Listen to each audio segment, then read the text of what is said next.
E porque a gente tem medo, a gente se esconde. Então, qual é a raiz? Se eu perguntar para você aqui, você aprendeu na escola comigo, qual é o contrário do amor? Biblicamente, medo. Porque o que lança fora o medo? Então, o ódio não é o contrário. A gente aprendeu isso. Mas, biblicamente, o que é o contrário do amor é o medo. Porque dentro do medo que está o ódio. Dentro do medo está a raiva. Dentro do medo está o egoísmo. Dentro do medo está todas as raízes de amargura que Gálatas vai dizer. É dentro da estrutura de medo que todas essas manifestações fluem, elas tomam corpo. Pensa comigo o seguinte, pensa comigo no grande povo. O corpo do povo é o medo. Os tentáculos são todas as outras possibilidades. Pensa comigo no corpo de uma aranha. O corpo da aranha é o medo. Os seus pés são todas as outras possibilidades. Então, quando a gente está falando do medo, a gente está falando da ausência de propósito. Quando a gente está falando do medo, a gente está falando que alguém saiu do seu status quo, da onde deveria estar, está em outro lugar, e esse outro lugar, o fenômeno desse outro lugar, Paulo vai chamar corpo do pecado. Ou seja, porque pecamos, nós inauguramos uma outra atmosfera. Ou seja, o homem que era pleno em tudo, deixa de ser pleno e agora ele cria um novo biotipo de gente. E essa gente falta aquilo que o completa, que o completava. Era a presença de Deus que via todo entardecer. É isso que João vai dizer. E a vida eterna é: conheçam a ti, o único Deus, e ao seu Filho a quem enviaste. Qual é a vida eterna então? É conhecer a Deus. Conhecendo a Deus, o vazio ele é preenchido. E aí quando o vazio preenche, a Bíblia se cumpre. Então o amor entrando lança fora todo o corpo do pecado originado inicialmente em Adão. Por isso que a Bíblia vai dizer que por um Adão o pecado veio, mas pelo segundo Adão a restauração de todas as coisas. Por quê? Porque só em Deus a gente supera qualquer tipo de anomalia. Foi comigo? Amém, irmão? Não é para assustar não, para você glorificar. Por que eu estou falando isso? Porque a gente vai dizer o que é o suicídio. A gente vai tentar dar a vocês a percepção do que é, como que age, daquilo que pode ser feito. Mas tudo isso está secundariamente aquilo que é primário. C.S. Lewis vai dizer o seguinte: coloca o primeiro lugar no primeiro lugar e você não vai perder o segundo lugar.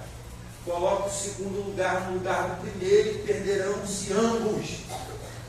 Ponto final.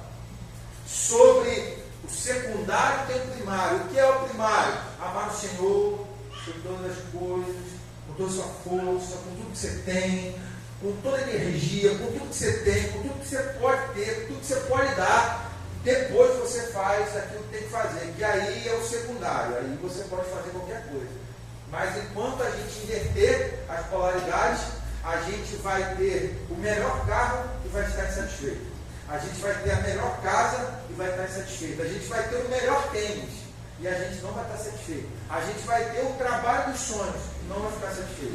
A gente vai ter a esposa dos sonhos, também não vai ficar satisfeito. A gente vai ter o esposo dos sonhos, também não vai ficar satisfeito. A gente vai ter o filho dos sonhos, também não vai ficar satisfeito. Por quê?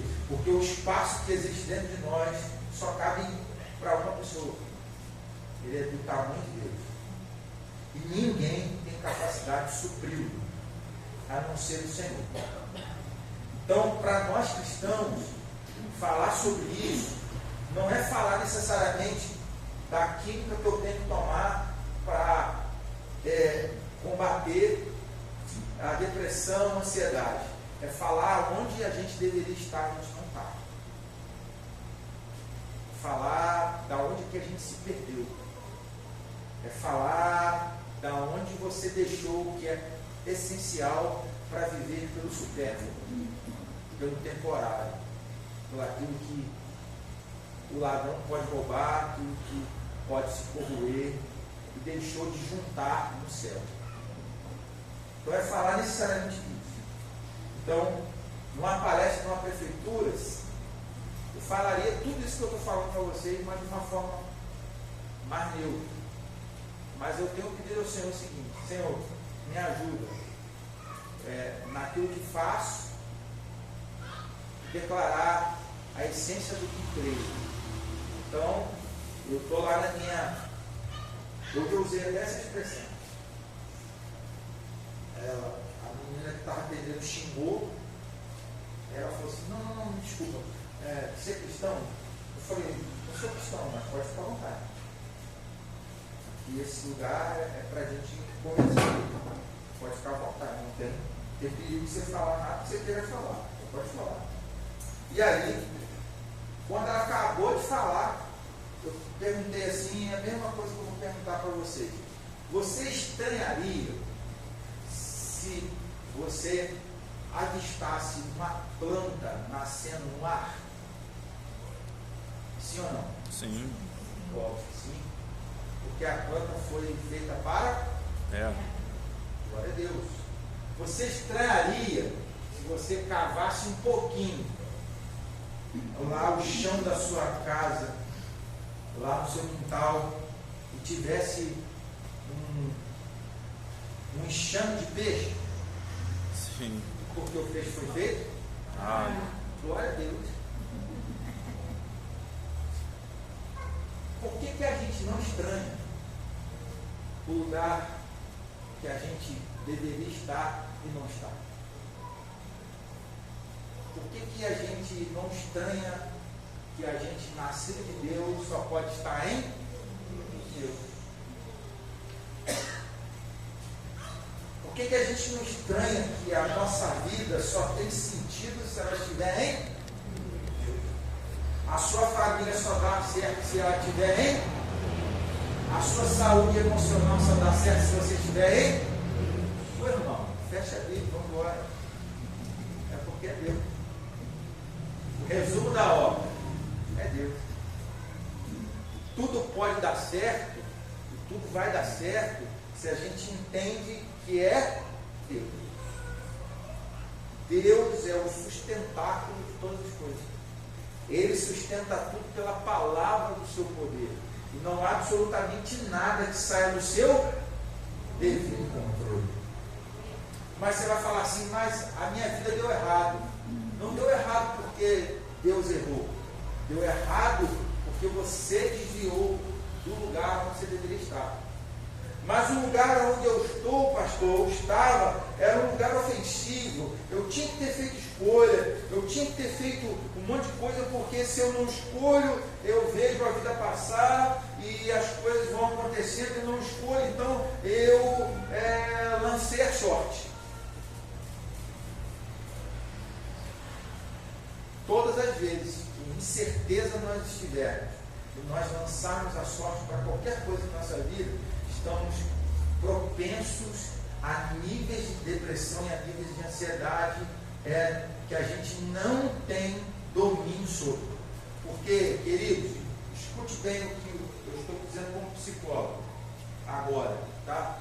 Estou vestindo a roupa do psicólogo, depois eu vou tirar, vou botar a conta do pastor. Vestindo a roupa do psicólogo.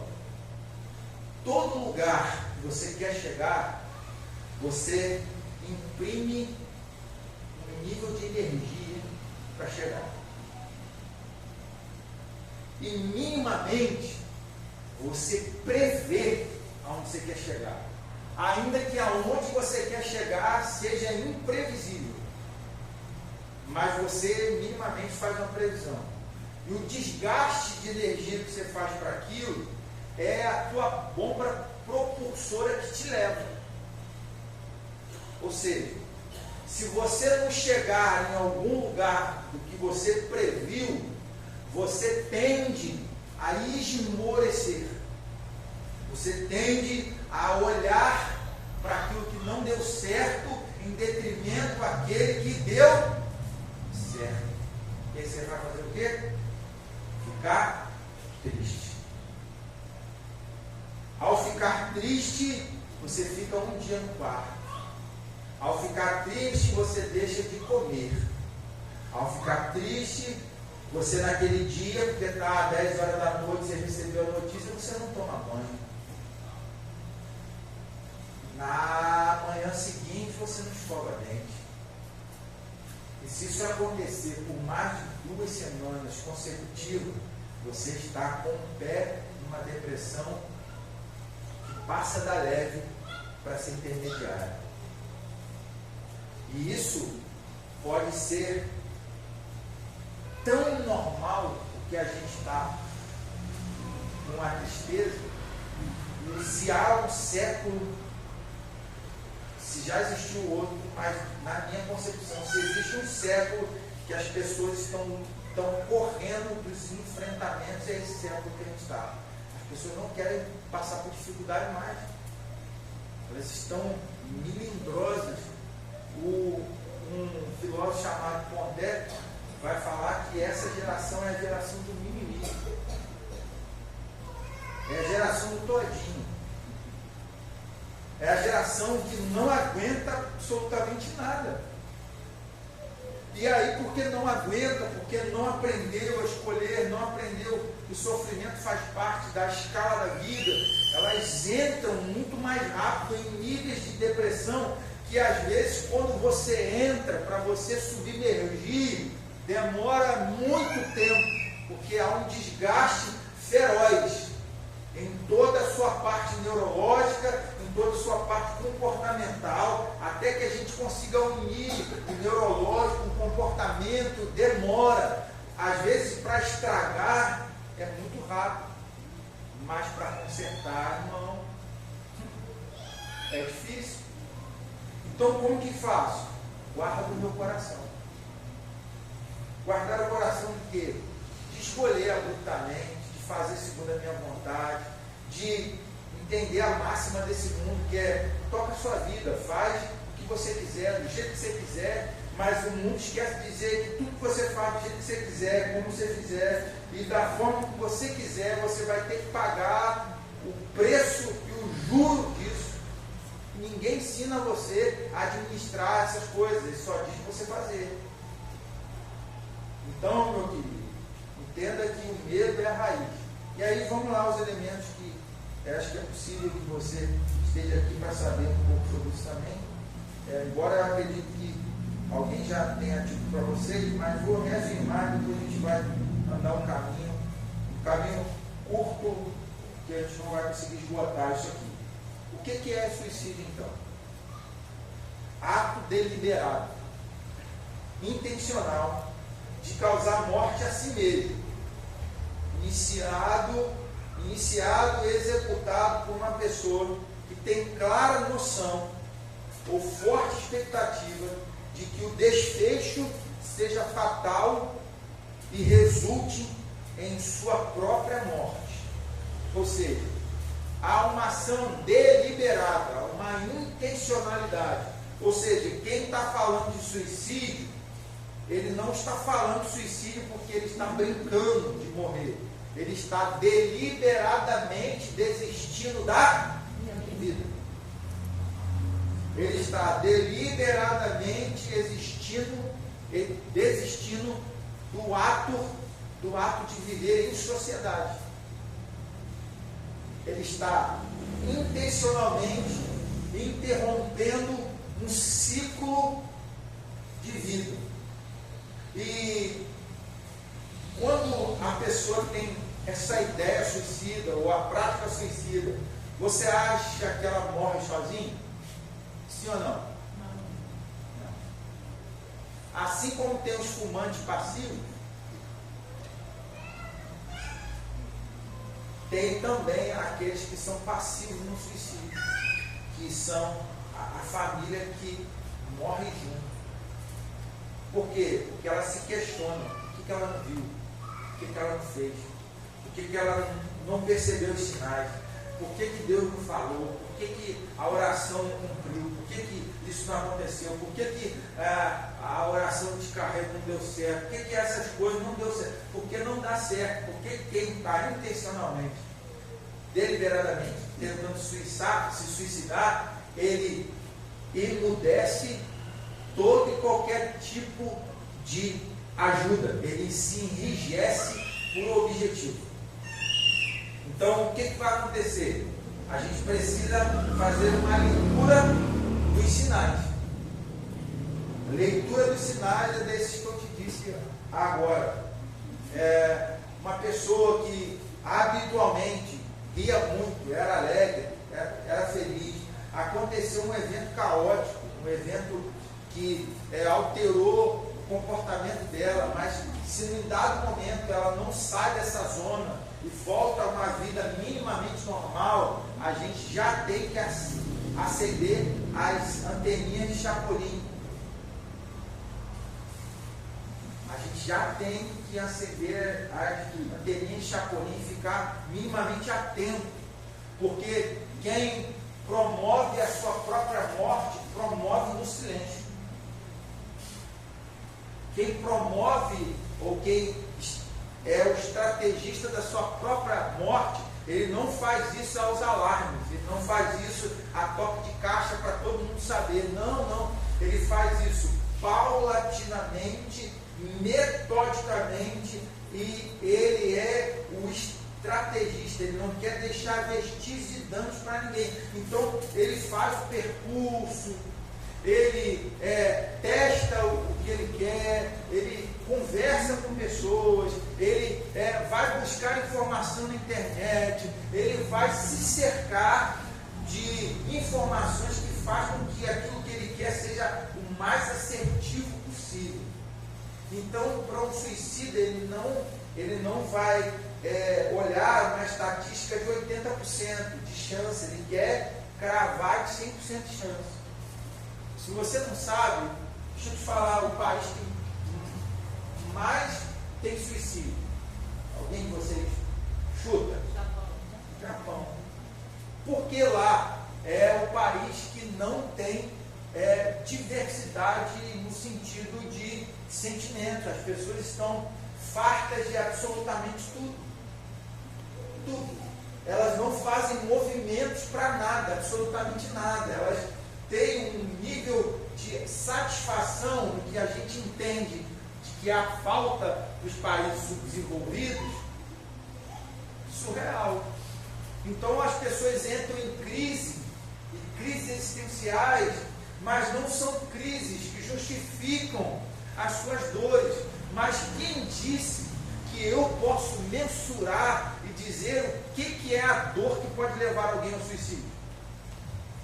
Quem sou eu, humano, para dizer, psicólogo, para dizer que a minha ciência, tudo que eu estudei, tem a capacidade de impedir o outro de suicidar? O outro só não vai se suicidar, o outro só não vai cometer se ele se abrir para ouvir, se ele se abrir para compartilhar aquilo que ele tem de dor, que está fazendo ele caminhar para esse lugar de morte. Então,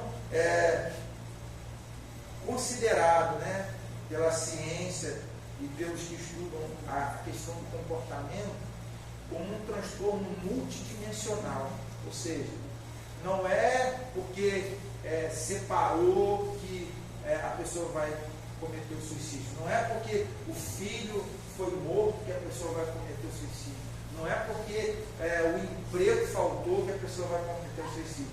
Essa é uma situação multidimensional, são várias situações multidimensionais da nossa vida que se tornam muitas perdas pequenas, que que são micro perdas que se tornam depois uma perda grandona.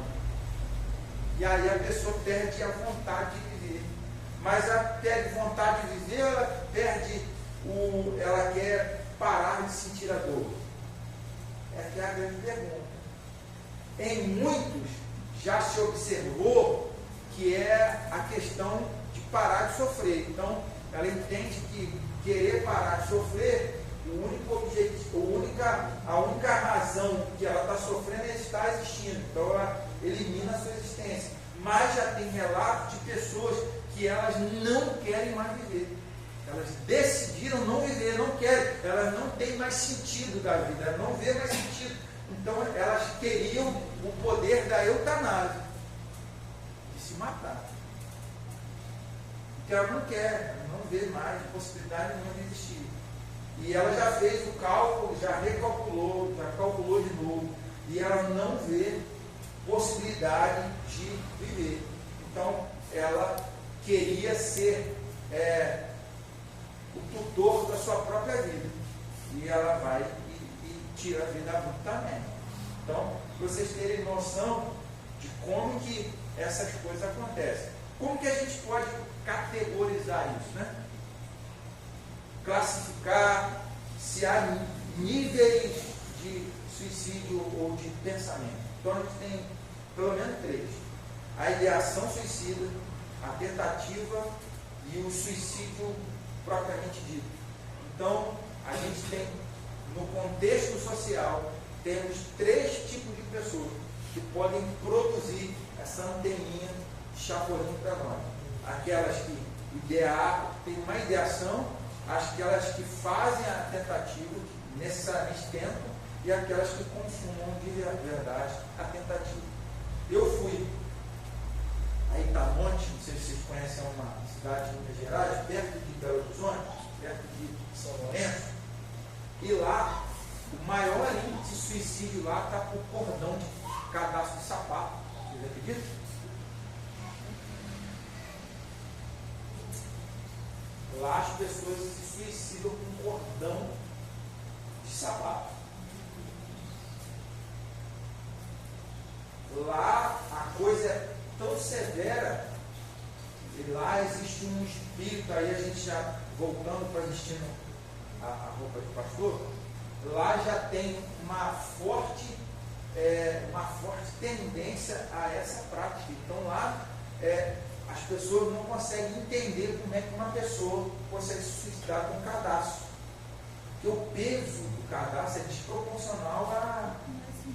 Não, ela amarra o cadastro, se pendura e não arrebenta. Então, há o maior índice do cadastro. E o pessoal fica se questionando como que acontece. A pessoa está morrendo lá, você vai procurar, tem amigos que moram lá, pastores que moram lá. A guerra deles lá, que o suicídio lá é silencioso. E as famílias não contam. A coisa acontece e eles, porque lá em Itamonte, nas cidades que são mais de Minas, tem muito essa questão católica, né? Os bairros muito católicos. Então, isso é uma coisa vexatória, né? Para quem é católico, essa questão, né? De suicídio e tal. Então, isso fica culpado. Então, os pastores sabem, porque as pessoas vão desesperadas, os pastores, para orar, porque não sabem o que está acontecendo na cidade. Então, você vê que tem coisas que são extremamente espirituais, mas tem outras que a gente vai entender que são químicos, fisiológicos, tá? Então a gente vai avançar. Vamos lá. No mundo, já deve ter aumentado, aumenta sempre, tá? A gente tem uma estimativa de aproximadamente mais de 800 mil tiram a própria vida no mundo, tá? Isso vai dar, segundo a maior causa dessas mortes, está na faixa etária entre 15 a 29 anos. Então a gente tem no mundo uma estimativa que mais de 800 mil tiram a vida todo ano no mundo. Então, olha você vê quantas vidas se perdem todo ano. E estão muito, às vezes longe da gente, né? Mas tem coisas que estão presentes perto da gente.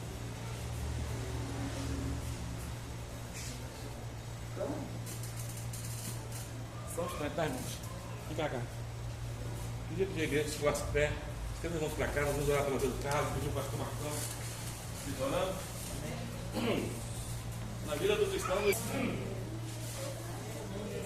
Como se fosse possível, né?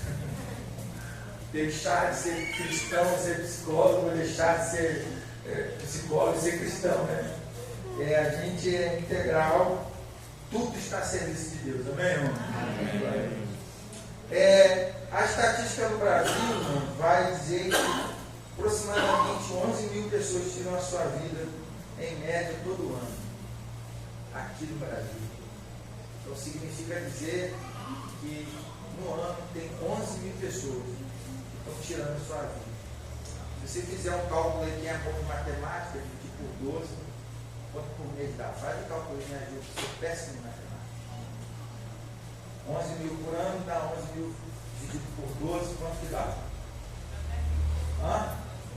Bota aí, Quem falou? Eu não sei, eu sou ruim em matemática, sou ruim demais. Eu nem sei, eu nem julgo saber se eu sou ruim em matemática. 11 mil.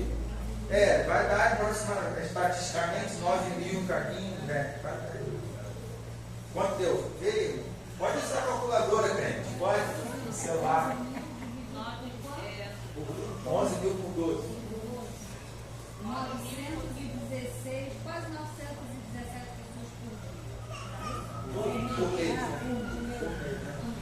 Olha só, gente, tem muita gente morrendo. E qual é o papel da igreja? O papel da igreja é vida ou morte? Vida. Traduzir a morte de Cristo em vida. É dizer para aquele que está em sofrimento psíquico o seguinte: tetelestai. Tragada foi a morte pela vitória. E é possível que ele tenha ou ela tenha vida. Então, estatisticamente, entre 15 e 29 também anos são os que morrem de suicídio. E aí pode vir a grande pergunta: quem morre mais, homem ou mulher? A gente tem uma estatística que vai dizer que os homens às vezes morrem mais que as mulheres. E aí alguns podem dizer assim: mas a gente vê tanta notícia de homem, de mulher, né? Mas a gente tem aqui a terceira maior causa entre os homens, estão também entre 15 e 29 anos de morte por suicídio. A gente tem uma estatística semelhante. Por que estatística semelhante? De 15 para 29. Entenda o seguinte: a gente tem uma escala natural de desenvolvimento. E a gente entende que o grande desenvolvimento sócio, ele começa a partir dos 12 anos. Né? Mas se algumas teologias ou algumas teorias vão apontar que a partir dos 6 a gente tem a formação da criança num contexto primário, que é no contexto da sua família. E a partir do 10, 11, ela começa a olhar para o externo e fazer comparações com aquilo que ela aprendeu internamente. E aí é a fase que muitos de nós chamamos de aborrecência, aonde ela vai, de forma intencional, negar, ou de forma intencional, dizer o seguinte: a minha mãe me ensinou sempre a gostar de rosa. E aí ela vai, gosta de rosa, aí a mãe gosta de lilás, a filha gosta de lilás. Aí chega numa certa idade que os pais falam assim: mas de repente ela começou a gostar de azul. Ela gosta de preto agora, que coisa, mas preto. Eu sempre ensinei rosa, sempre ensinei lilás.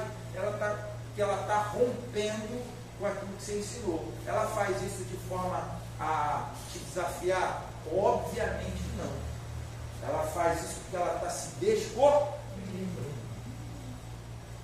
Ela faz isso porque ela está entendendo que há outras formas externas de cores.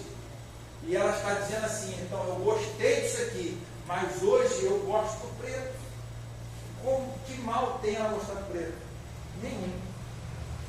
Mas ela está rompendo com aquilo que ela foi ensinada a partir dos 6 anos, que é onde que ela capta muita informação dos pais.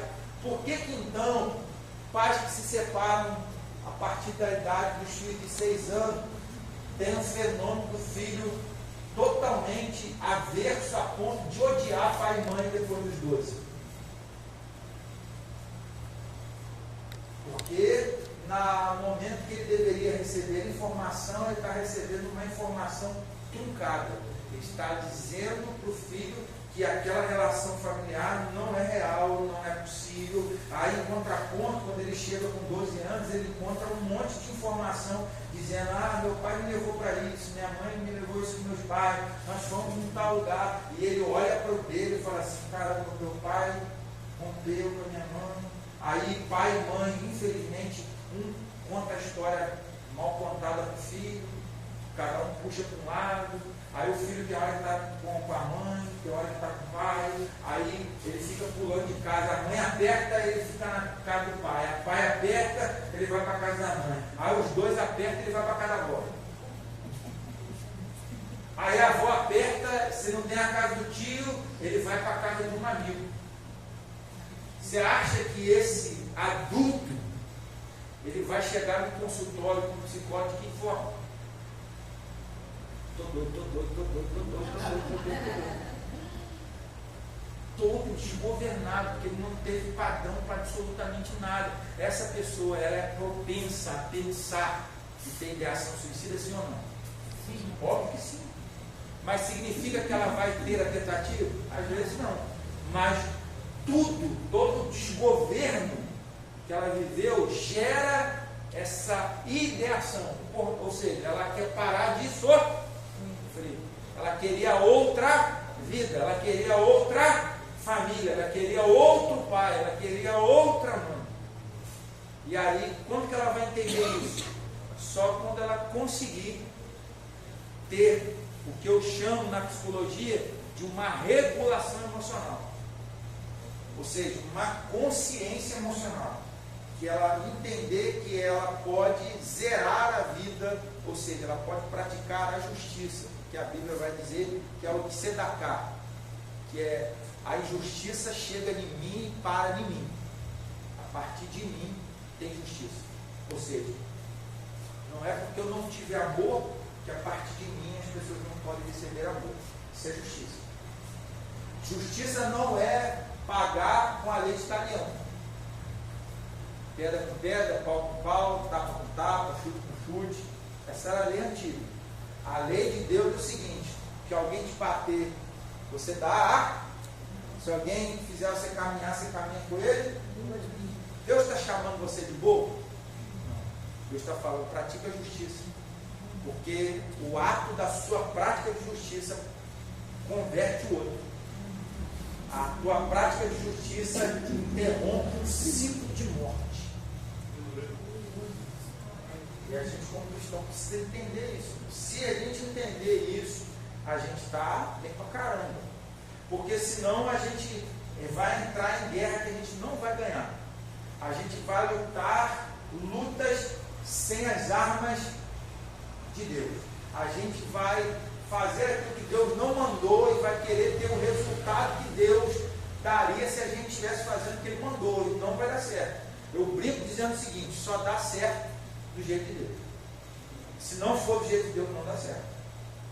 Essa igreja dá certo porque ela está do jeito de Deus. Se a gente fizer do nosso jeito, a gente pode chegar em algum lugar. Sim ou não? Sim. Mas uma hora sucumbe. Uma hora a coisa dá ruim. Uma hora a vida ela é destronada. E a gente volta ao limbo da vida, que é ficar patinando, sem sair do lugar. Então, o que eu e você vamos fazer? A gente pratica a justiça.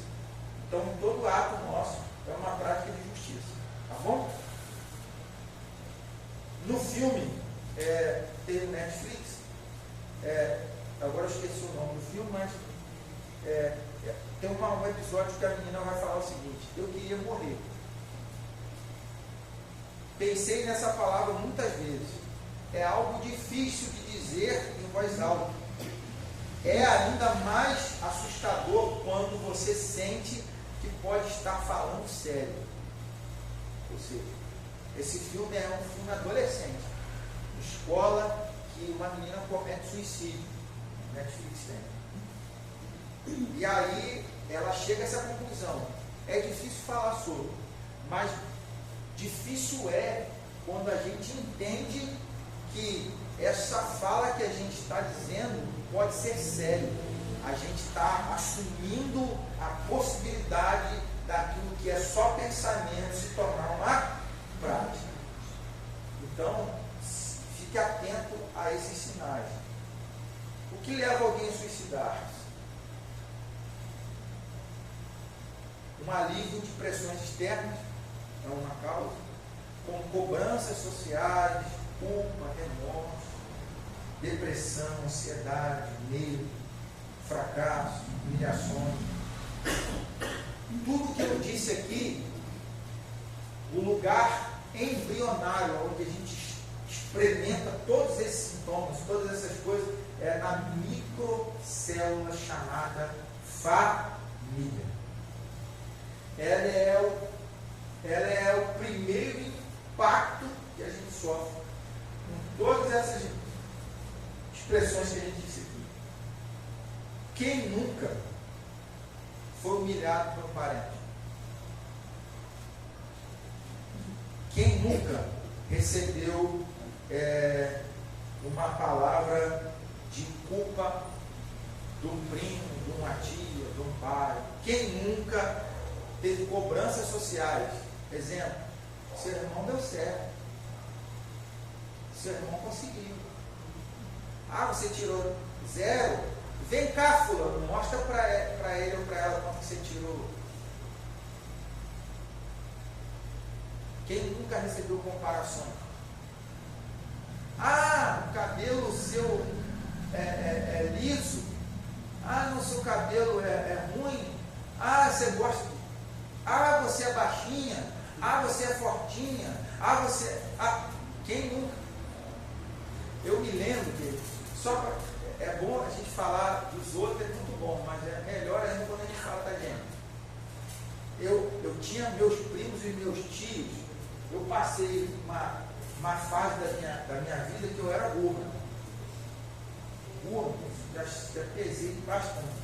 O reflexo disso só ficou na bochecha, você está vendo? Não consegue diminuir? Então, pela bochecha você vê que eu já fui forte. E aí eu tinha os meus primos e os meus tios que tinham prazer de me derrubar. Eles achavam graça a hora de eu levantar. Você acredita que bullying que eu sofri? Porque eu levantava todo desconjuntado, grandão, né? Gordo, caído.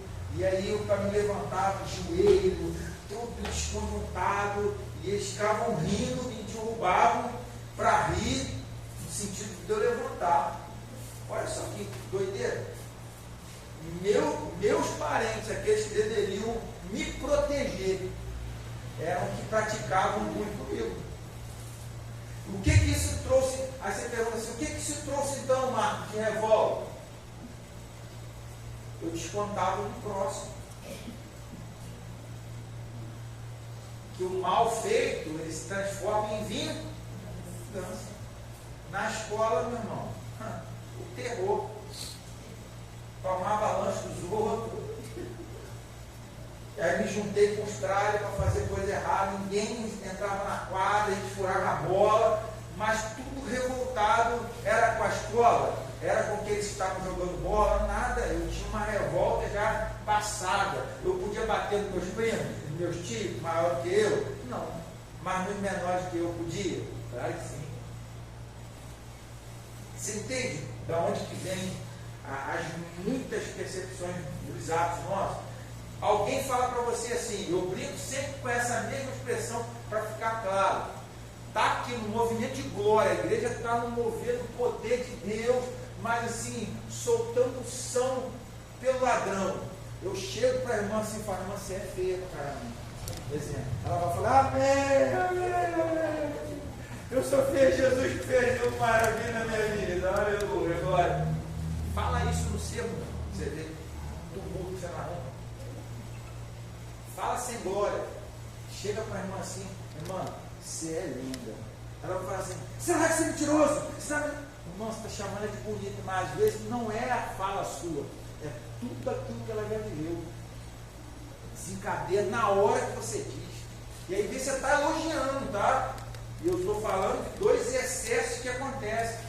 Você na glória, você chama o outro de safado, ele vai falar assim, me perdoa, mas o outro você fala assim, irmão, você é benção. Ele fala assim, não estou fazendo nada para você me falar que sou benção. Já pegou alguém assim? Não estou fazendo nada. Você vai sabe, você está querendo me zoar?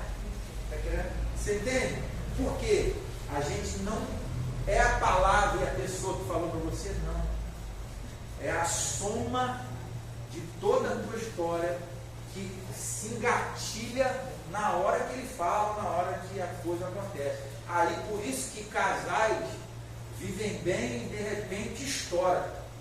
Que é com casal? É com cara? Às vezes não, às vezes é com o maltrato do pai, o pai abusou, o tio abusou, aí a família nunca acreditou, as coisas nunca acreditaram. Aí quando você casa, o marido faz um negócio ou vice-versa, estoura aquela erupção de. Então, assim, caramba, era para isso tudo. Você fica até estranho para você se a fala que você disse gerou aquele tamanho daquela confusão.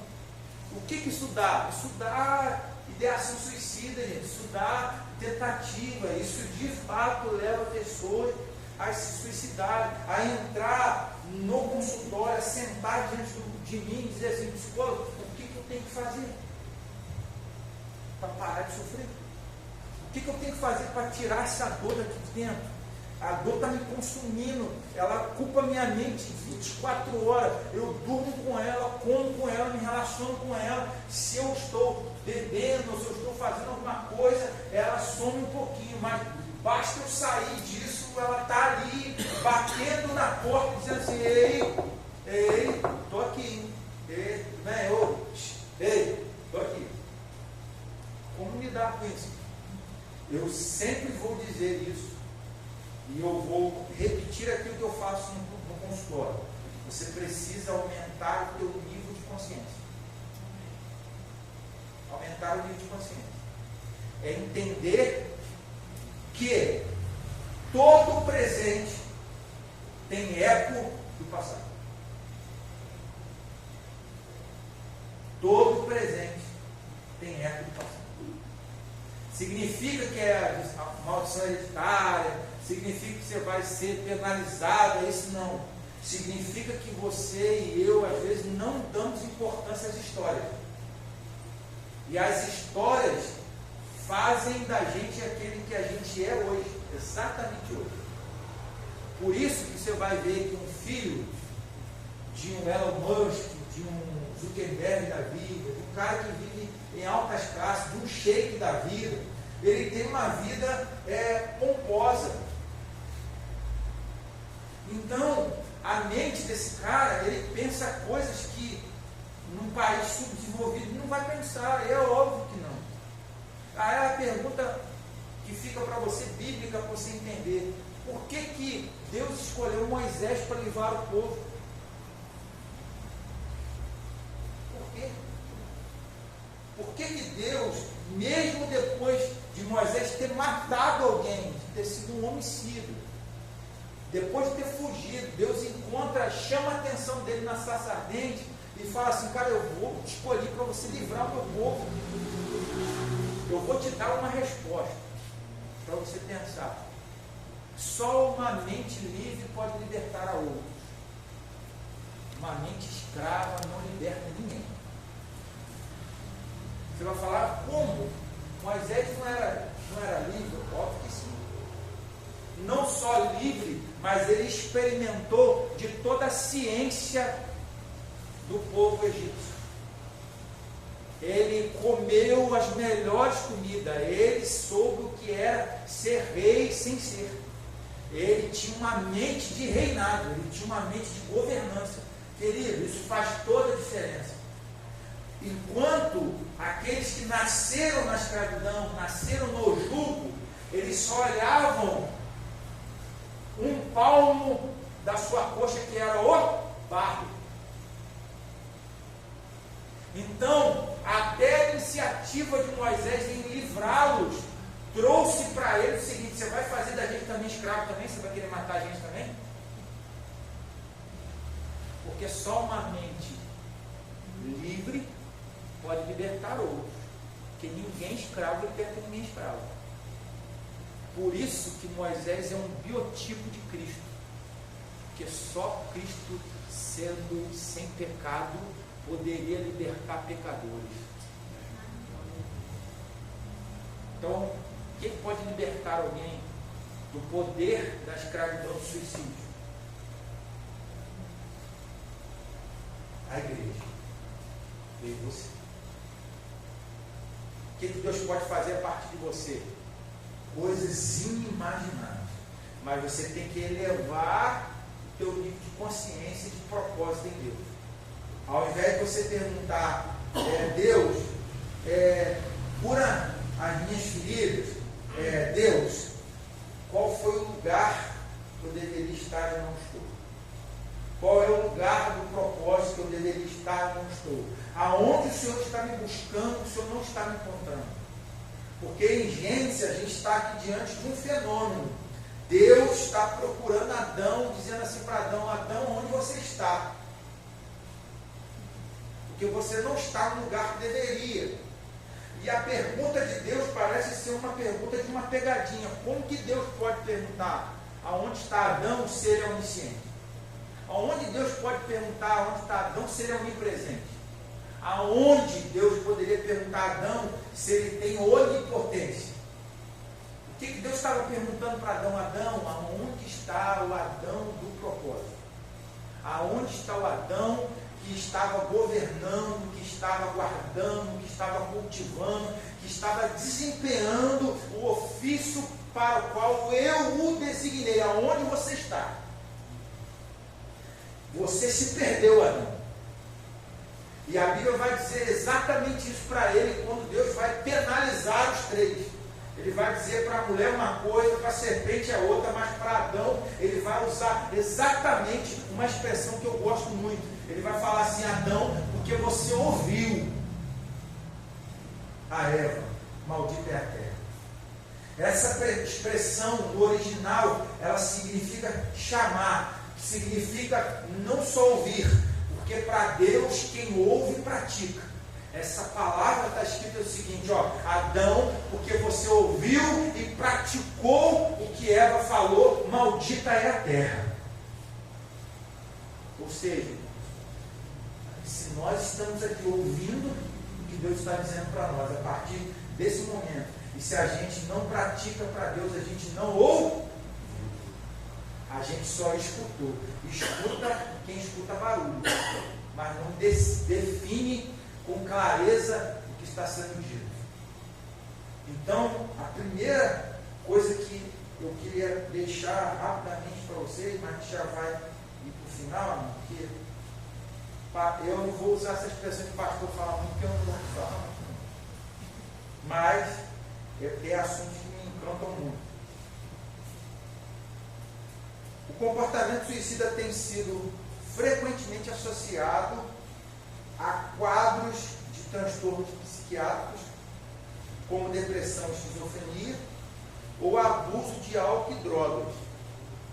Por que álcool e drogas? Porque o álcool e a droga, ela altera as nossas sinapses, que é as terminações nervosas do cérebro. Elas matam as nossas sinapses. Então, porque elas matam, você fica com déficit em algumas coisas. E esse déficit vai gerar ansiedade, vai gerar depressão. E aí, se você não é uma pessoa que estuda muito, que lê muito, que desenha, que faz alguma coisa criativa, você também está a cada dia mais propenso a essas coisas. Porque você sabe que neurônio não se ganha, né? Depois de um tempo, certo tempo, a gente começa a perder. Eles começam a morrer. Então, qual é a escala que a gente faz o ganho dele? Tem uma escala que você faz o ganho. Como que você faz para ganhar? Para que um neurônio se multiplique. Para que eles ao se multiplicar, ele faça novas conexões. É tudo aquilo que é criativo. Ler, tocar música, desenhar. Tudo que é criativo, tudo que vai exercer criatividade artística, eles têm poder de aumentar as nossas sinapses. Outra coisa, comida boa. Comida de cores, que a gente já conhece, né? As cores dos vegetais, elas são, dos legumes vegetais, elas são, também falam de ajuda nas nossas conexões e no nosso desenvolvimento neurológico. Uma pessoa que vive a vida em depressão, ela, no final da sua vida, ela vai ter muita dificuldade de sair da depressão, porque a depressão também vai estabelecendo a morte dessas sinapses na vida, a ansiedade, todos esses processos. Então, a gente precisa estar cuidando disso para a glória de Deus. Finalizando, para a gente avançar aqui,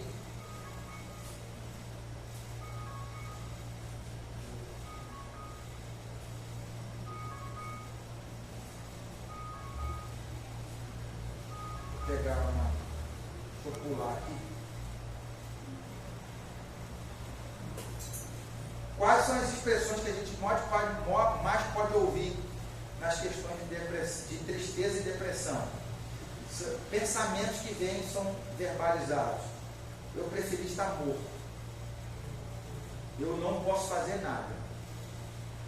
Eu não aguento mais. Eu sou um perdedor e um peso para os outros. Os outros vão ser mais felizes sem mim. Você já ouviu isso? Você já falou isso? Então, isso são algumas frases e pensamentos que as pessoas que têm tristeza, solidão, desamparo, desesperança, desvalorização, verbalizam com continuidade. Então, a gente precisa ficar atento a isso. Outras coisas também. Quais são aquilo que é visual que você pode perceber, que você precisa ficar atento? Uma pessoa que o ombro baixo, encolhido e os braços cruzados. Assim, ó. Está mostrando também uma predisposição, não é de suicídio, tá? Mas um comportamento que não é o normal e a gente precisa acolher essa pessoa. Precisa ver o que está sentindo. Cabeça curvada para baixo, movimentos sempre negativos. Você vai falar com a pessoa tratar você assim, não, oi, tá? Aí você vai falar com a pessoa e vai falar assim, oi, tudo bem? Tudo bem. Tá na benção? Tá tudo na benção. Sei. Chorar demais. Desse jeito aí. Choro demais. E aí tem um alerta para o choro. Para vocês entenderem. O choro, ele é uma válvula de escape. Então quem chora não está depressivo, tá? Quem chora não está querendo se matar. Mas também, em alguns quadros, o choro excessivo mostra que a pessoa está indecisa quanto a essa vontade de viver ou de morrer. Então, como que você vai identificar se o choro é de verdade ou de mentira? É o movimento. A pessoa perdeu o emprego, ela chora. Esse choro é para a morte? Óbvio que não, ela perdeu o emprego. Ela discutiu com alguém e chora, às vezes de raiva, mas ela não. Mas se o choro está assim, há 2 semanas, 2 meses, porque alguém morreu da família, houve uma catástrofe, aconteceu alguma coisa, e a pessoa está copiosamente chorando, a gente já pode acender as lanterninhas de Chapolin para acolher a pessoa, porque ela pode estar entrando numa depressão leve para intermediária e que dá esse movimento de tentar acabar com a vida, para acabar com o choro, para acabar com a dor. Entendeu? Então, para ficar atento. Franzir a testa. Ninguém franze não. Mas franzir testa. Quem está em doença psíquica, em doença desses comportamentos, a pessoa fica rígida. Rígida. Você vai tocar nela, ela está rígida. Ela faz curva para tudo. Você chama ela para estar entre 10 pessoas, não quer. Você chama ela para acender a luz, ela manda estar apagada. Você vai colocar um filme de alegria, ela pede para você botar um de terror. Você pede para, vamos no shopping. Não, quero não. Não quero. Vamos comer um estrogonofe. Não quero não. A pessoa fica extremamente rígida, não quer nada. Ela enrijece o processo. O que ela quer? Você pergunta assim, vamos ficar num quartinho escuro, de luz apagada? Eu quero. Ela vai querer sempre esse ambiente onde pessoas estão excluídas.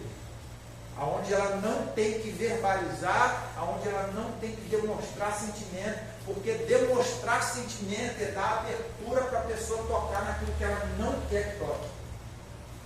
Então ela não quer ninguém. Porque se há um negócio que a gente é bom, é de ser intrometido. Curioso toda a vida. A pessoa está, a gente já catuca, já chama, ora, bota a mão em cima, chama o nome do diabo para mandar embora logo, para a pessoa ficar boa. A gente se move, não estou falando que isso é ruim não, mas a gente se move em compaixão ao outro. Mas o outro às vezes está tão rígido que ele não quer. E aí esse é o primeiro índice de alguém que está insatisfeito com ele mesmo. É quando ele se ausenta da comunidade que acolhe ele, da igreja, da família. Ele vai se ausentando das relações sociais, vai se ausentando. E aí fique atento, porque tem pessoas que são traumáticas como eu, que precisam da solitude. Ele não é solitário, ele nem vive em solidão. Porque solitude é um lugar onde eu me coloco para estar sozinho. Mas não é porque eu não quero ter contato com gente, mas eu quero ter contato comigo primeiro. E aí eu preciso resolver coisas interiores para depois me relacionar. Isso o traumático faz com muita força. Eu amo ficar sozinho. E Deus não me deu a graça de ficar sozinho, não. Deus deu 3 filhos. Eu dei umas poucas. E aí, quando eles saem, eu quase que solto fogo. Aleluia! Estou com a casa sozinho para mim. E aí eu fico, no silêncio, numa paz.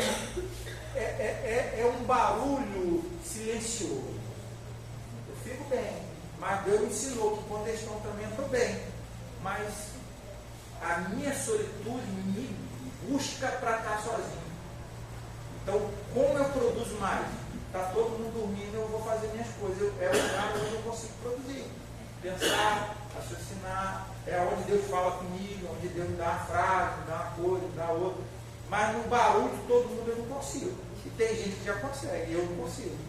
Então isso não significa que eu estou em depressão, mas significa que eu tenho um nível de consciência para eu me conhecer. Então você precisa se conhecer. Amém? Só para a gente não ficar boca curvada, apertado, chateado, aquela boca que não tem aquela pessoa que você olha para ela e você fala assim, isso ali é incrível. Aí fica assim. Tudo ela te responde no bico. O semblante dela fechado, parece que tem ódio no olho. Assim. Bom dia, ela faz, bom dia. Não tem uma pessoa assim? É extremamente ofensiva a forma, o jeito, o que faz. Ela faz um café, ela diz, o café está aí. Ela é toda agressiva. Então fique atento, porque isso às vezes, a pessoa dizendo para você assim, eu não sei fazer diferente. Me ajuda. Mas ela repete. Então a gente tende a se distanciar dessa pessoa. Aí, o que nós temos que fazer então, para finalizar? Pesquisas sobre prevenção apontam para o fato de que o desfecho nefasto pode ser evitado na maioria das vezes, caso haja o devido acolhimento ao sofrimento. e acompanhamento da situação. Então, tem uma queda considerável se a gente acolher o sofrimento, se a gente fizer um acompanhamento nisso. Então, consideravelmente, o suicídio pode cair, se a gente entender que todos nós aqui podemos acolher a dor do outro. Obviamente, você não vai ter uma escuta profissional, mas você está totalmente habilitado para ouvir a pessoa e ajudar ela a buscar os profissionais competentes na cidade, fora dela, mas você é totalmente capaz para isso. Depois eu vou mandar isso aqui para o pastor Isaías, ele manda para vocês, tá? Tem aqui o serviço que a gente já conhece, não, que é o CAPS, que tem. A gente tem a emergência, que é a SAMU, 192, a UPA, pronto-socorro, hospitais que fazem essa acolhida. O CAPS é considerado porta aberta, então você pode ir sem marcar e você pode ir que as pessoas vão ter psicólogo lá para te atender, vão ter pessoas especialistas para te atender. E tem o Centro de Valorização da Vida, que é o CVV, que você pode entrar também, que é 141, ou pelo site www.cvv.org.br. Lá você consegue, às vezes, falar com a pessoa via chat do WhatsApp, às vezes por ligação, é uma escuta para você colocar para fora, às vezes, aquilo que você está sentindo, as dores. E nisso há um alívio da tendência, porque eles são especialistas em identificar se você tem reação, se você tem tentativa ou se você está já querendo consumar o ato. São especializados nisso. Tá bom? Irmão, deixa eu orar, senão a gente vai ficar um tempo aqui. Tá? Deus tenha abençoado o seu coração. Deu para entender, irmão? Eu fui confuso, não, né? Não. Obrigado. Vamos ficar aqui, eu quero orar para você.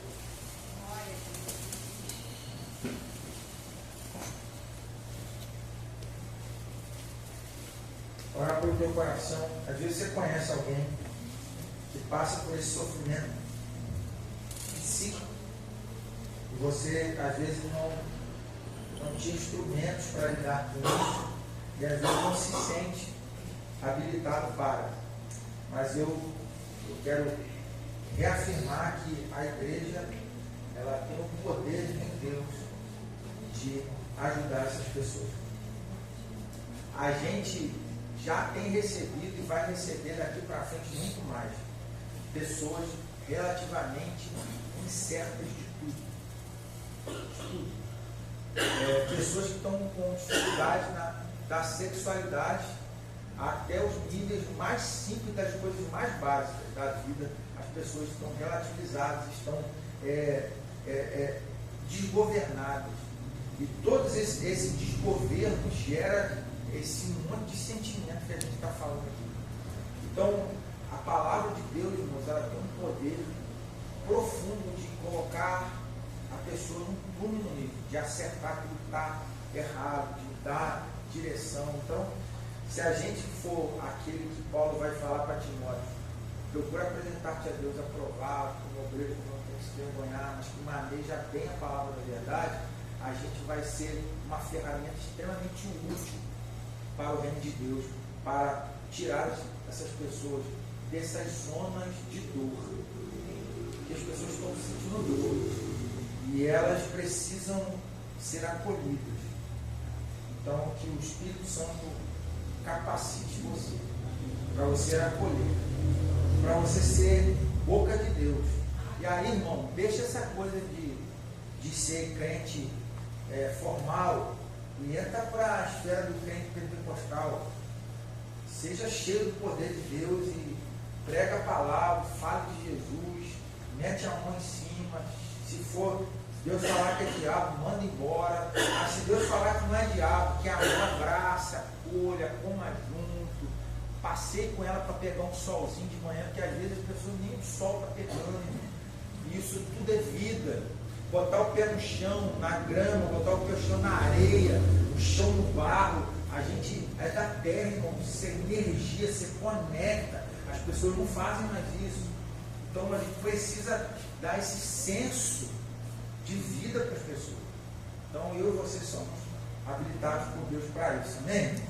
Feche os olhos. Pai, em nome de Jesus, eu quero liberar essa palavra sobre os seus filhos. Eu quero agradecer ao Senhor pela oportunidade. Obrigado porque a psicologia está no serviço de Deus, porque toda a ciência vem do Senhor. Tudo que é bom vem do Senhor. Nós cremos que a ciência e a religião podem caminhar juntos, porque elas se complementam. Ó Deus, elas trabalham para o mesmo fim, para tirar homens e mulheres, crianças, jovens, idosos, da zona do seu sofrimento, para emergir para uma vida mais satisfatória, mais feliz, mais promissora. Eu oro para que a gente que é cristão, Senhor, a gente se encontre naquele lugar de Gênesis 3:9, o lugar do seu propósito, o lugar onde o medo não nos assole mais, onde a percepção de que estamos desguardados, nu, não nos faça esconder-nos do Senhor. Pai, nós queremos nos apresentar como obreiros que não se tem que se vergonhar de absolutamente nada. Nós queremos nos apresentar como aqueles que foram alistados, ó Deus, no teu exército, e que não vão olhar para trás, porque nós não queremos ser desabilitados para a tua obra. Eu quero orar para o Senhor fortalecer as nossas mãos, fortalecer os nossos pés. Eu oro para que o Senhor nos dê sabedoria do alto. Eu oro para que, ó Deus, os mistérios que estão escondidos no Senhor sejam revelados a nós. Eu oro para que, a partir da igreja, Senhor, novos métodos, novas dimensões de tratamento, ó Deus, para o ser humano aconteçam. Ó Deus, eu oro para que a ciência venha buscar na igreja, ó Deus, na Bíblia, elementos para a salvação do homem. Eu oro para que, ó Deus, nós venhamos a ser, ó Deus, tochas vivas, como, ó Deus, o fundador da igreja metodista vai dizer, que a gente se coloque em chamas e o povo venha ver a gente queimar de amor por Deus. Eu oro para que, ó Deus, toda a síndrome do medo, ó Deus, que a raiz de todos os males seja, Deus, embebecido do amor de Deus. Ó Pai, eu oro para que, ó Pai, Coríntios capítulo 13 seja uma verdade, que o amor seja, ó Deus, aquilo que seja o combustível da nossa vida, que seja, ó Deus, aquilo que vai nos levar aos perdidos, aos que estão, ó Deus, em prisões, aos que estão algemados, ó Deus, em suas almas, aos que estão vivendo assolados pela dor. Eu oro para que o amor os encontre a partir do encontro nosso com eles. Ó Deus, eu oro para que o Senhor seja glorificado, ó Deus, e exaltado no nosso serviço no reino, no nosso serviço ao ser humano, no nosso serviço ao outro. Eu oro para que Cristo cresça e a gente diminua. Eu oro para que a gente esteja guardado no seu amor e experimente todo dia uma porção generosa de um Deus que dá pão, de um Deus que dá peixe, de um Deus que dá água, de um Deus que dá a roupa, de um Deus que faz o calçado crescer, de um Deus que não nos deixou no frio, pelo contrário, uma coluna de, ó Deus, de calor, de fogo seguia o povo, e um Deus que não deixou o seu povo no dia, ó Deus, no extremo calor, aquele que também dava um repouso de nuvens sobre o seu povo. Eu oro para o Deus que providenciou o sustento e a alimentação e a provisão aos que estavam no deserto. É o mesmo Deus do século 21 que pode nos possibilitar ser guarida, ser resposta, ser, ó Deus, a um agente poderoso de Deus na sociedade. Eu oro em nome de Jesus. Eu abençoo o seu povo para a glória do seu nome. O povo de Deus, amém? Amém. Amém. E aí, obrigado, irmão. Eu abençoo você. Vamos tentar, mano. Não preocupa não que soldado do quartel quer trabalho. Alguém gostaria de fazer alguma pergunta? Para o, Se perguntar, vai enrolar. para o pastor Marcão, alguma dúvida, alguma coisa que ele disse, alguma coisa que você queira tirar, o profissional é ele. Né? Lembra, hoje não é apenas o teólogo, é o profissional da psicologia. É teólogo você já tem na igreja, né? O psicólogo não. Então é uma oportunidade ímpar. Né? Então, se tem alguma dúvida, se tem algum questionamento, eu vou pedir para a gente orar de novo. Só que hoje a gente não vai orar pelas vítimas. Vamos orar pelas pessoas que às vezes a gente acha, poxa, ou conhece que está sofrendo algum tipo de depressão, de ansiedade. Não. Hoje a gente não vai orar por aquela, não vai orar pelas pessoas em que sofrem a ação. Mas a gente vai orar por aquela que às vezes promove a ação. Porque às vezes a gente fala tanto de suicídio, fala tanto das pessoas, mas às vezes quem causou a ação foi a gente. Às vezes, para não virar maledicência, eu não vou dizer aqui o nome, né? Mas eu tenho uma sobrinha que tem um monte de filho, e toda vez que o menino fazia qualquer coisa, eu fazia, mas você é burro! Aí fazia, pega aquilo para mim, não sabia fazer, mas tu é burro, hein? Mas você é burro, e todas as vezes você não pode falar isso. Você corrige, você diz que não, presta atenção, faz direito, mas você não pode convencer o seu filho de que ele é um burro. Entende? E às vezes a gente está preocupado com tantas pessoas que estão sofrendo um monte de coisa, mas às vezes a gente é o agente dessa coisa. É a gente que promove. Quando a gente não confia, quando a gente não dá crédito, quando a gente faz o que o pastor falou assim, isso é bobagem, isso é frescura. Quando a gente não ouve, né? E a gente acaba sendo a pessoa que está levando aquela pessoa a pensar, a agir daquela maneira, sabe? E o nosso culto, a nossa igreja, a igreja do Senhor Jesus, né? Os nossos louvores, a nossa adoração, o nosso encontro, sempre tem que ser um encontro terapêutico, sabe? Não pode ser uma emoção, eu saio daqui porque a emoção acaba mais. Quando eu chegar na esquina que eu for assaltado, quando eu chegar na esquina que eu souber que aconteceu alguma coisa na minha cara, quando eu chegar na esquina que eu souber de qualquer coisa ao contrário, tudo que aconteceu aqui, se for emoção, acaba na esquina. Mas se aqui for um lugar de realmente terapêutico, se for um lugar de tratamento, se for um lugar em que a gente vai aprender, não, eu vou colocar em prática. Eu vou colocar em prática. Pode acontecer o que acontecer lá fora. A gente vai lembrar que foi ensinado aqui. E aí agora não entra a psicologia, agora entra Deus. Porque o Espírito de Deus vai trazer a nossa memória. E a gente vai aprender a usar agora. Aprendeu a usar a ciência. E agora a gente vai aprender a usar as armas espirituais. Deus, agora é contigo. Agora é contigo. Essa pessoa que entrou aqui hoje, a história dela é assim. Tá? Não me pediu dinheiro, não veio pedir dinheiro, só veio pedir comida, só queria comer. Eu estava lá na cozinha, estava fazendo o quê? Fritando pastel para ele.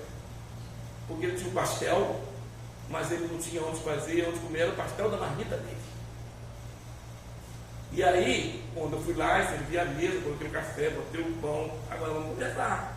E aí ele começou, pasme, líder de célula, ministro de louvor, e por uma simples pessoa dizer assim, você não é tão capaz assim.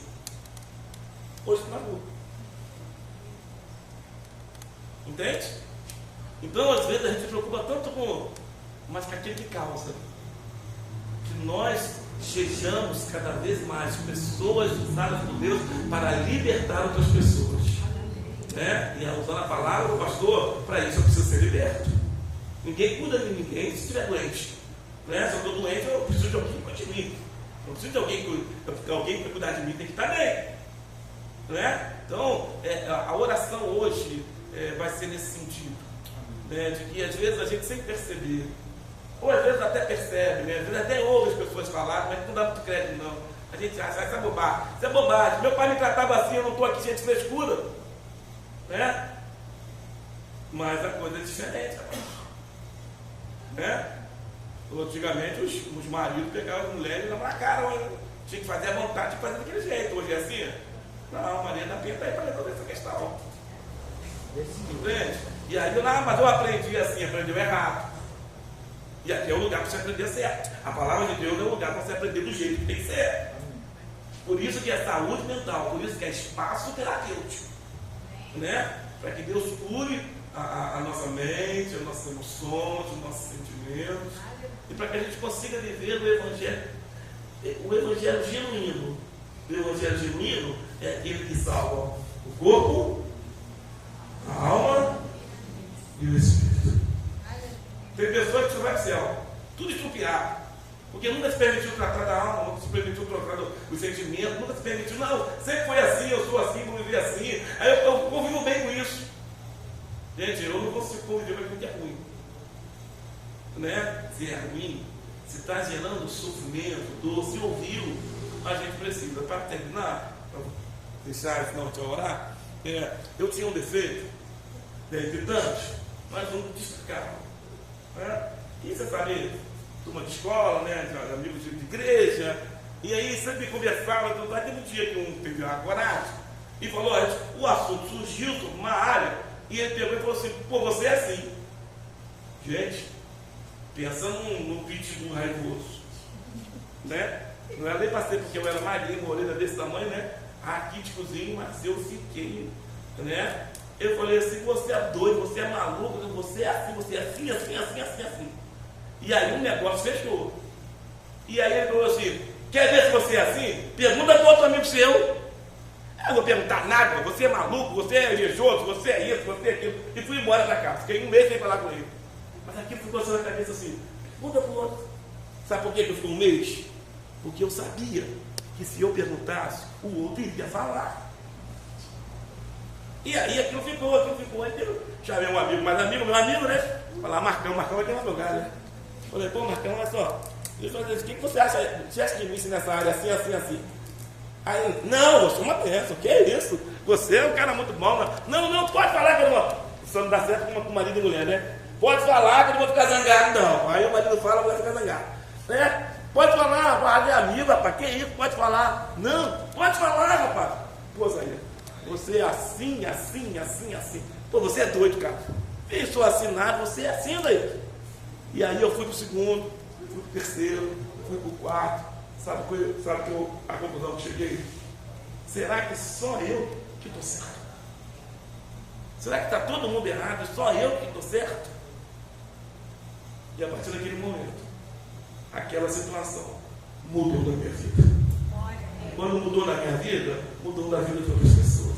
Porque eu melhorei, e eu melhorando, a gente melhora a vida de outras pessoas. Então, esse espaço aqui, né, esse seminário é para a gente melhorar. Porque se você melhorar aqui, tu vai melhorar na tua casa, meu amado e minha amada. Se você melhorar aqui, você vai melhorar como homem, você vai melhorar como marido, você vai melhorar como pai, você vai melhorar como funcionário, você vai melhorar como tudo. Né? E assim o processo vai acontecendo. Amém, amados? Então a oração hoje não é para, eu conheço alguém, não é. Será que eu já fiz isso com alguém? A gente só tem um bullying que a gente gosta, que o pastor Marcão gosta muito, né? Que é o bullying de amor. Né? O bullying de amor é dizer assim: você hoje está mais rechonchudinho, né? Mas é com amor, né? Com carinho. Não para desprezar, pensar, né? E a partir do momento, amado, que sabe que magoou, que o outro não gostou, já não é mais, tem que encerrar na hora. Então a palavra de tudo que foi ensinado aqui hoje, e tem sido ensinado nesses dias todos, na semana que vem nós temos a pastora Silva, né? Pastora da Igreja Metodista de Monjol, que estará aqui ministrando e fechando o nosso mês de setembro amarelo. Então, se você tem alguma pergunta, algum questionamento, aproveita a oportunidade que o Marcão está aqui, pode falar Marcão está aqui. E se não, a gente vai estar orando especificamente pela sua vida, para que você seja um agente de libertação, de cura, e que você não seja um agente que traga enfermidade e dores para outras pessoas. Ok? Perguntas?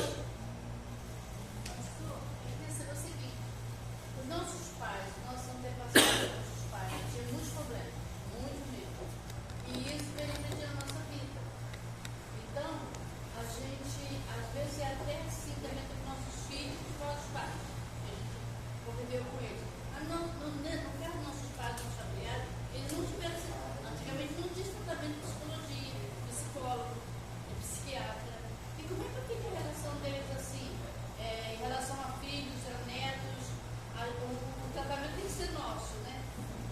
Deles ou dos filhos? E a gente evitar de passar isso para os filhos. O deles eu não sei se vai ter mais jeito, né? Porque a grande maioria deles já foi. Mas e a gente? Isso, mas e a gente? Pastor Dom, contigo. Porque antigamente não tinha psicólogo, não tinha psiquiatra. E eles estavam com gente a reveria, né? Sim. Aí isso vem, fica no nosso coração isso. Sim. Então, quando a senhora fala que não tinha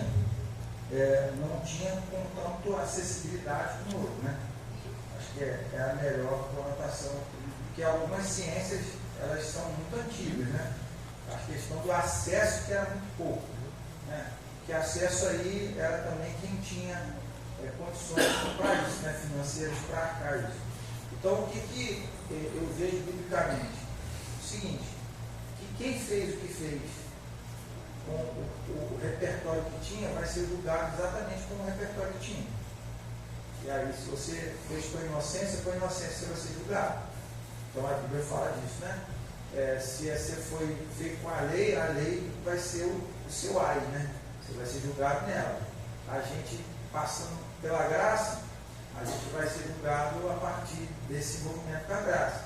Não significa que elas ambas tenham efeitos diferentes, mas cada um no seu tempo vai responder pela sua ciência ou não.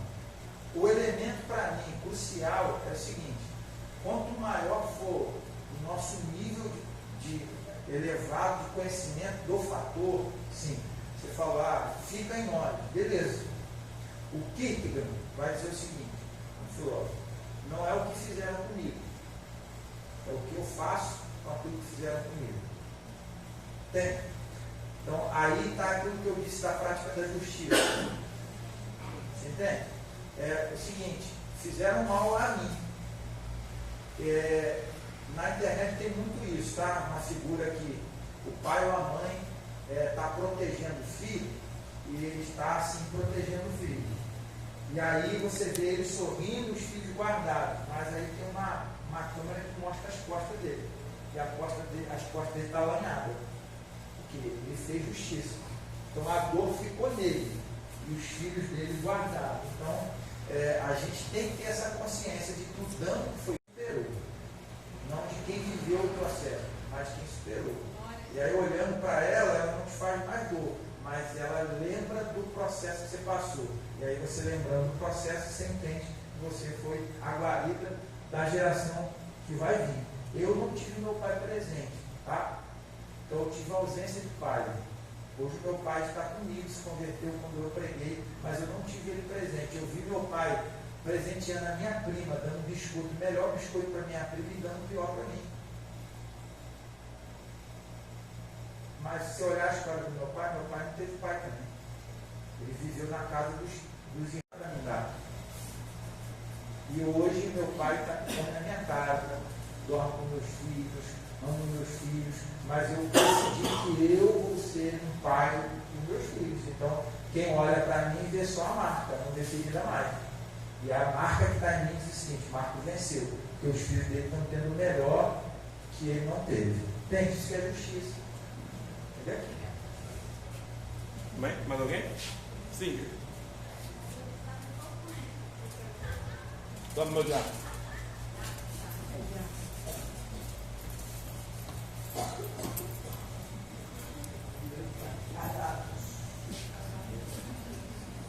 Eu não vai gritar aqui não. Eu não sei se minha pergunta vai ser muito bem explicativa. Mas vai lá. Vai lá, vou tentar e vocês me ajudem a formular ela. Porque assim, a gente entende que frustração, né, que o mundo de hoje, né, esse negócio do mimimi, porque as crianças não sabem lidar com frustração e tal, né,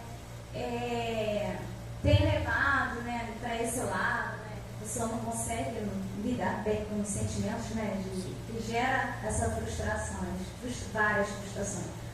Mas até a que ponto de equilíbrio que a gente pode ter, principalmente a gente pais, né, com os nossos filhos, no sentido de deixar a frustração acontecer, ou de proteger, porque a gente sabe que tem hora que a gente quer proteger, né? Porque tem coisas que realmente a gente tem que proteger.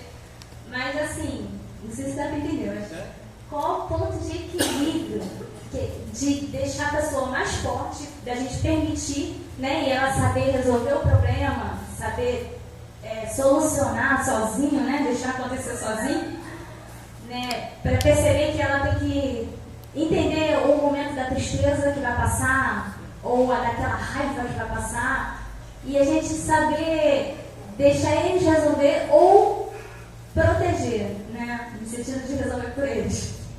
Eu entendo. Eu sou pai. Eu estou lá também querendo dar uns tapas. Ó, vou convidar você a pensar numa temática que se propõe muito. Que tempos difíceis fazem homens fortes. E tempos fáceis fazem homens e mulheres fracos. Então, se você olhar pela essência, quem são os nossos heróis, né? O máximo que a gente tem de herói é Tiradentes. Os nossos heróis, como diz Cazuza, morreram de overdose. Então, a gente vive uma sociedade que ela não formula padrões de heróis. E quem são os heróis que os nossos filhos precisam ver? Botava ele pelado para dar banho e batia nele pequenininho, 1 ano e pouco, 2 anos, fazia isso com ele. E me agredia também. E ao invés de reproduzir, ele tinha pavor da violência. E algumas vezes o instinto dessa coisa da reprodução acontecia. Mas aos poucos eu fui conversando com ele para que ele não tivesse reproduzido aquilo.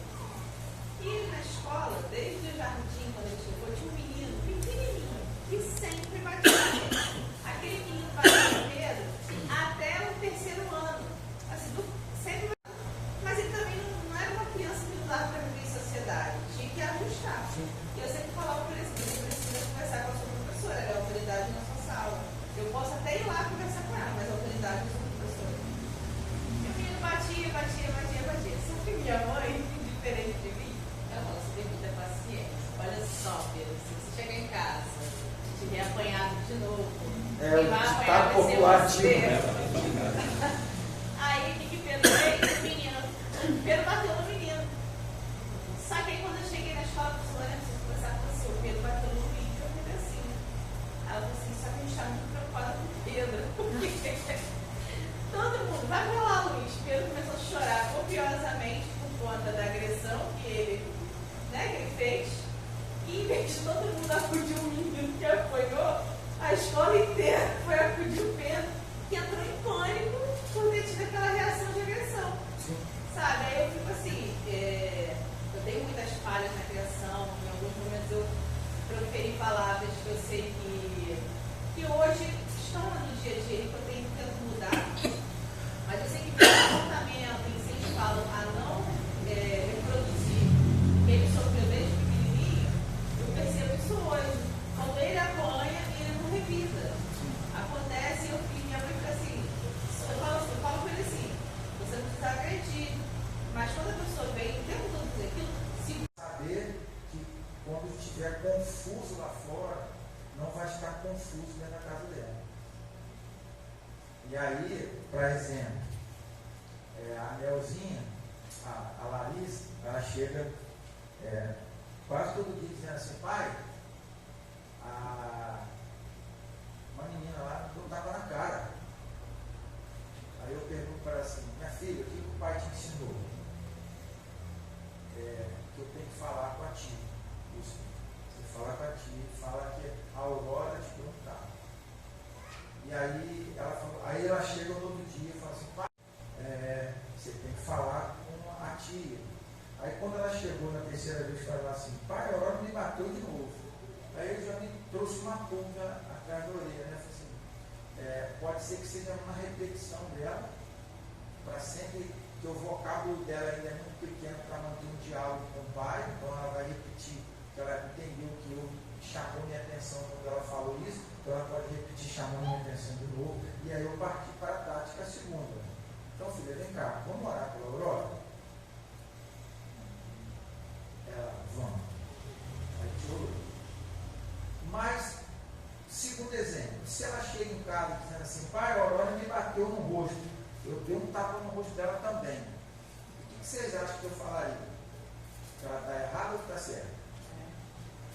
nunca diria para ela que ela está errada. Porque eu diria para ela que o instinto dela está errado. Positivo, mas que como sociedade, nas interações sociais, a gente não pode agredir. Eu falo a mesma coisa de outra forma de dizer. Eu nunca anularia a reação dela, porque eu faria dela uma fraca na frente. Vocês entendem? Então, a gente equilibra. Filho, ó, seu instinto está certo. O seu instinto vai dizer que você sempre vai ter que agir. Mas nós somos cristãos. Então, nós não faremos isso. Então, eu ensinaria a ela que o instinto está certo. Que nós temos o instinto de sobrevivência reativo para tudo, mas que nós, como cristãos, optaríamos sempre por não fazer. Então, eu cultivo nela o seguinte: meu pai não está dizendo que eu estou errado, meu pai está me explicando o que eu tenho que fazer. Então, eu estou fortalecendo ela, ao invés de diminuir ela no confronto com a vida. Porque se a gente não pode, aí alguém mete a mão nela, ela... Mas certamente, se a Aurora der um tapa nela, ela devolver, a Aurora vai pensar 2 vezes e meter o tapa de novo. Concorda comigo? Discorda. E ela tem um respaldo do pai dizendo assim: o pai falou que eu não posso bater. Mas se o instinto vier, ela vai me contar de novo que bateu. Ela não vai ter medo de me dizer que bateu. Diferente se eu reprimisse. Ela não ia dizer. Ela ia ficar quietinha, ia dar o tapa e ia ficar assim: não, foi ela que me bateu, eu não fiz nada. Entendeu? Então é mudar a forma de ensino e fortalecer a questão das fortalezas que promovem. A gente frustra os filhos toda hora. Eu costumo dizer o seguinte: que a gente falha dizendo para o filho que ele não tem problema. A gente adulto diz para ele: você não tem problema, você não bota comida dentro de casa, você tem que estudar, você tem que... Caraca, o problema dele é esse, gente. Parece que não é óbvio, não? O problema é aumentar o nível de consciência para ver que a agressão que o pai dele fez a ele não foi por culpa dele. Porque criança, quando o pai agride, ela depois se torna a pessoa, meu pai bateu em mim porque eu mereci. E aí ele vai entender que todo que bater nele ele está merecendo. Porque a figura paterna fez, ou materna, seja qualquer figura de autoridade. Então você tem que mudar o mindset dele, né? Que chama. É mudar a concepção. A culpa não foi sua, você foi vítima. No período de férias agora no final do ano, eu tinha mudado para cá, pouco tempo, eu fui para a casa do meu pai, 1 mês e meio. Meu pai, assim, e minha mãe não deram certo por isso. Os dois bradavam, né? E ele foi e bateu no Pedro. Aí Pedro teve que contar não, minha madrasta me contou, o Pedro não falou. Então, seu avô te bateu, Pedro? Não, ele me bateu, mas foi pelo meu bem. Eu falei: não foi pelo seu bem.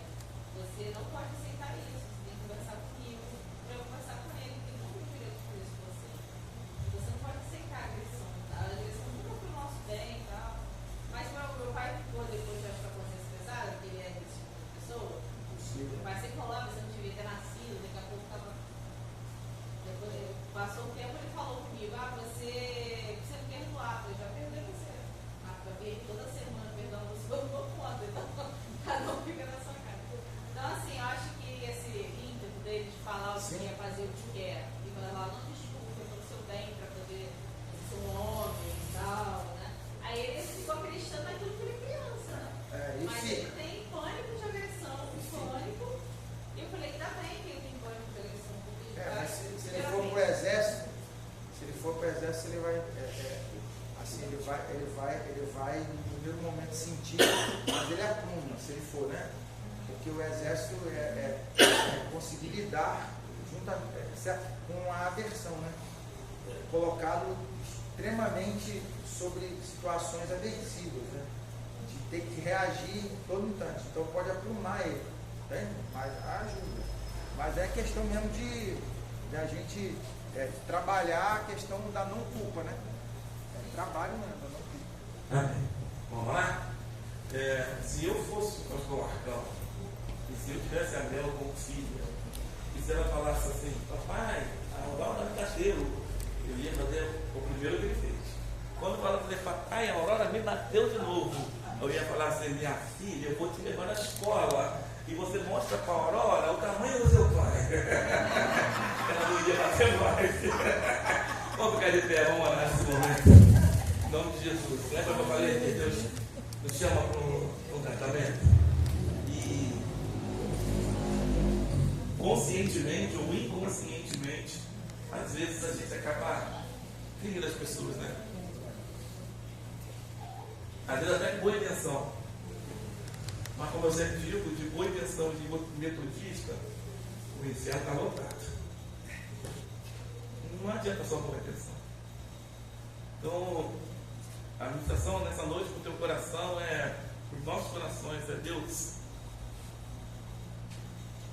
Se eu fui agente de qualquer tipo de sofrimento na vida de qualquer pessoa, eu quero ser tratado nessa noite. Quero ser curado nessa noite. Então coloca a tua vida e o teu coração nesse momento diante do Senhor. Pai, nós te agradecemos, Deus, por essa oportunidade ímpar de poder estar na tua casa. Eu quero, Senhor, te agradecer, Senhor, pelo carinho, pela solicitude do teu servo, depois de um dia de trabalho, cansado, de tantos afazeres, de vir tão longe para estar aqui com tanto carinho, para estar ministrando, Senhor, as nossas vidas, nos ensinando, Senhor, nos dando direcionamento para lidarmos, Deus, com as nossas emoções, com os nossos sentimentos. Eu te agradeço pela vida do pastor Marcão, que eu posso continuar revestindo o teu servo de poder e de autoridade. Que todo o conhecimento que ele tenha adquirido, Senhor amado, que possa, Senhor, servir acompanhado de autoridade para libertar as pessoas em nome de Jesus. E eu coloco diante de Ti, Senhor, cada vida neste ambiente, nessa noite.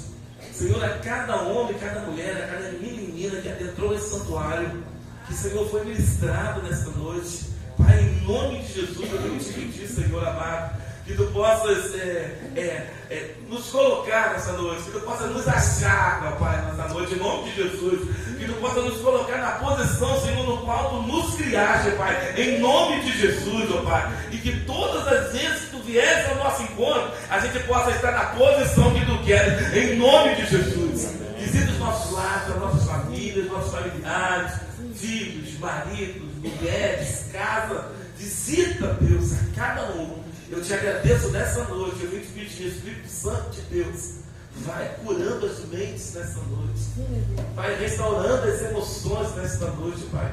É o que eu suplico a Ti, na autoridade do Teu nome, no nome santo de Jesus. Amém? E amém. Nós vamos terminar, que é tarde. A gente só quer entregar o pastorzão aí uma lembrança, uma forma de agradecimento. Lembrança? Aí... Agora eu volto.